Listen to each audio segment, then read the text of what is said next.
Good afternoon, guys. Good afternoon. Our greeting will be "What's up, Pilipinas?" So when I say "What's up," you say "What's up, Pilipinas?" Okay? What's up, Philippines? So, F. P.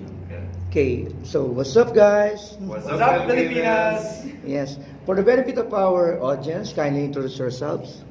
Let's start with Mr. Kevin. Okay. So a little bit about myself. Short. That's just a designation. Oh, okay. So yeah, my role is Field Chief Security Officer. So it's kind of a chief evangelist role for cybersecurity across Asia Pacific. So from Palo Alto. For Palo Alto, yeah. And country manager, right? Yes, Oscar Visaya. I'm the country manager of Palo Alto Networks, Philippines.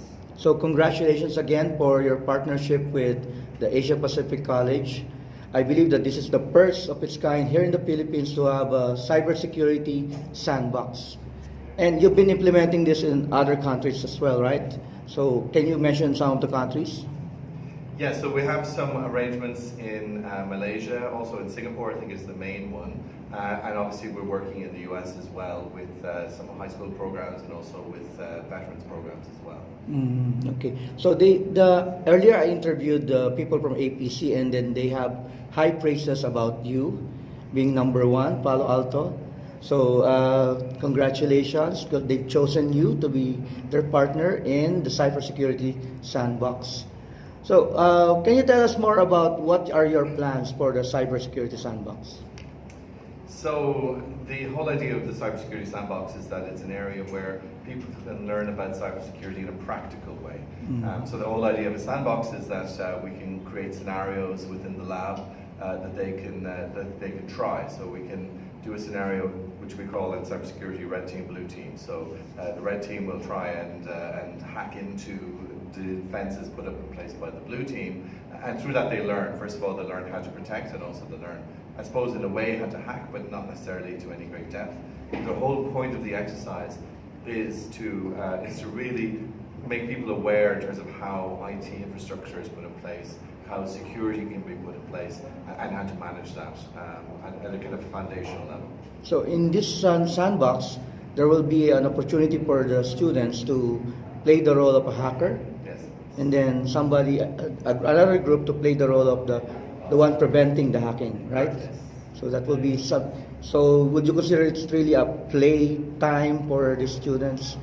Will it be fun? Well, I would say it'd be fun, of course. Yeah, I think that we talked Because about sandbox. Yeah. But playing both sides of the Yeah. landscape, right? So the defender and the offender, Yeah. and really understanding each other's mindset, motivations. etc. Yes, because So it's- when you know how to handle the security breach, right? Like the hackers, Yes. you also would know how to defend them, right? Yes. How to defend your school, your organization, or your company. Yes, it's important to understand the playbook, as you call it, of the hackers, Mhm. for the defenders to be able to defend themselves. So how grave is the cybersecurity breaches here in the world, or even in the Philippines? Would you consider it really what do you call this alarming already? That's why we're focusing on introducing these courses to different universities or schools. Yeah. So what I would say is that there's an enormous amount of breaches around the world, obviously. Even within the Philippines, there's particular areas that we've seen, thousands of breaches a day. Now, you've got to understand what a breach is. A breach isn't necessarily an attack that causes a problem. What it is that somebody has been able to introduce a malware or virus into your systems, and it may not have actually been actioned. So when we talk about breach, that's very different to, let's say, a cybersecurity event, right? So that they're not necessarily the same thing. Okay. So from a breach perspective, we see an awful lot of breaches, we see an awful lot of infections across the Philippines and across the rest of Asia Pacific and worldwide. So yes, it is definitely a concern. And one of the areas of concern is that so many of these breaches could be prevented through proper management, security management. Yes, with security tools, but also just in terms of good configuration and good practice.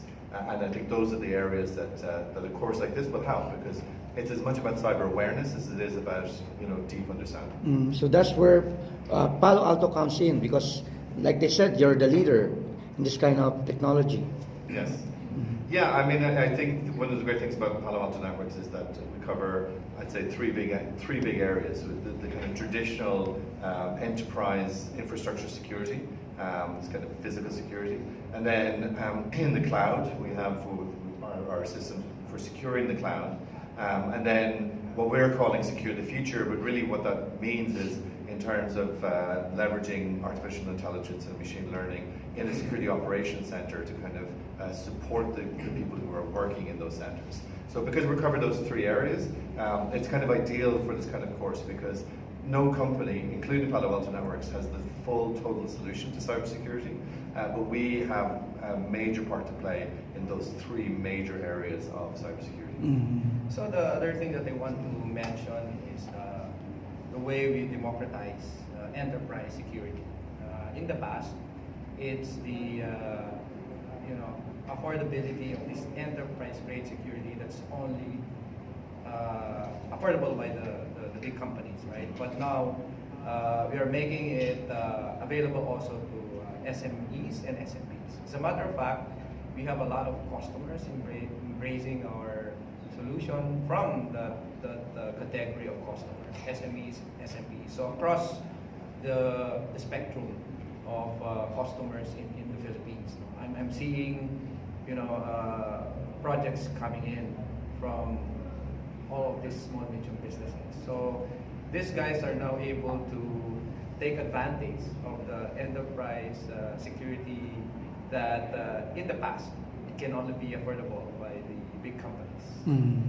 So what's the next plan? Moving forward, what's the next plan of Palo Alto? Will Palo Alto Networks? Will you be collaborating as well with other schools or colleges, or will it be other places in the Philippines? Yes, so I think the plan is really, our mission here in the Philippines is part of what I inculcated to my team, is really to secure the digital way of life of all Filipinos.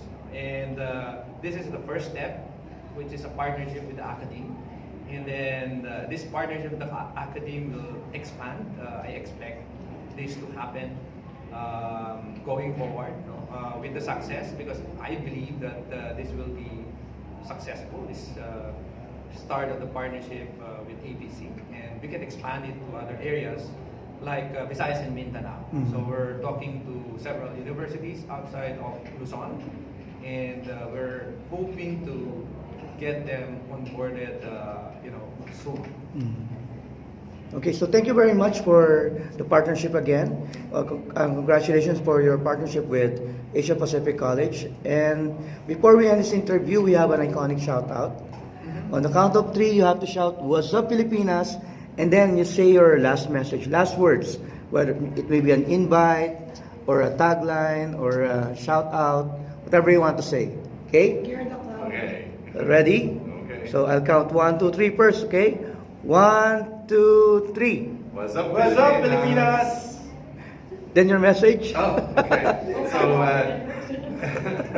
So what we're here to do is to secure the digital way of life into the future for the Philippines, but for Asia Pacific as well. So just to remember that securing the digital way of life is an important aspect of cybersecurity. Okay.